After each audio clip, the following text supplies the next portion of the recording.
Hello, fellow engineers. Today we're diving into a topic that a lot of people find, well, kinda boring.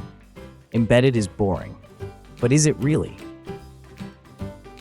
You see, the reason many feel this way is simple. Embedded content is often buried in datasheets, theory-heavy textbooks, and complex diagrams. It's like you scroll through PDFs for hours and still don't feel like you're actually learning anything fun. And let's be honest, most of us were learning this just for grades, not for understanding. But hey, that's a terrible idea. Let's kick that approach out the door, and from today onward, we'll learn embedded the right way, hands-on and practical. Welcome to Embedded Tea. Let's brew the perfect cup with the right blend of real-world projects, fun experiments, and just the right amount of theory. So what is embedded, really? It's a world made of 5 major building blocks. RTOS, your brain for multitasking. IoT, connect with the world. Communication protocols, make things talk. Machine learning, make smart decisions. Sensors, feel what's happening. And behind it all?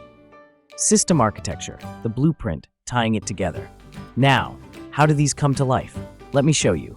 This is a Flappy Bird clone I built using RTOS for task switching, a button for Flappy jump interrupt and capacitive touch sensor for brightness input, and graphics rendered right on embedded hardware. That's embedded in action, real, practical, and fun.